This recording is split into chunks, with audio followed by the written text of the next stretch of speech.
Here with head coach Marybeth Freeman after Columbia's 3-1 loss against Yale. Coach, it was a back and forth game, closer than the score even indicated. Can you talk about the pace tonight? And I think that's been an ongoing theme, Mike, to be honest, that the game was actually closer than the score indicated. I got to credit Yale. They have some very strong players on their team, and I also need to credit our team in saying that they definitely fought and controlled the majority of the game.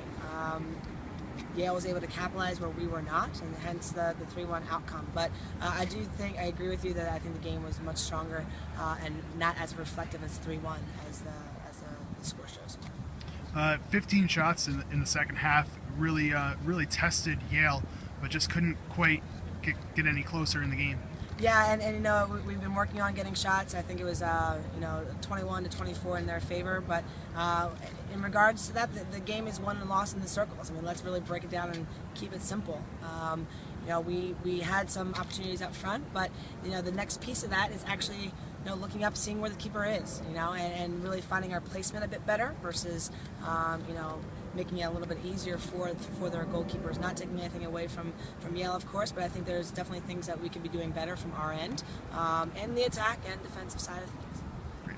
And then next week we close the season against Harvard.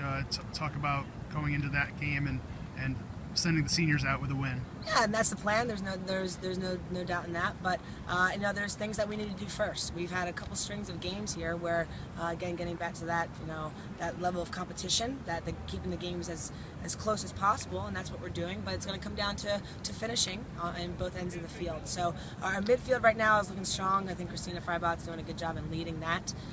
But when it comes down to it, we need to be able to put all these pieces together over the course of 70 minutes. That's not something that we're going to sway away from in the last game of the season. Of course, we want to do it for the seniors, but of course we want to do it for the program as well. And I think it would be very fitting to put all the pieces together for the last game, especially at home. Great. Thanks, Coach. Thanks.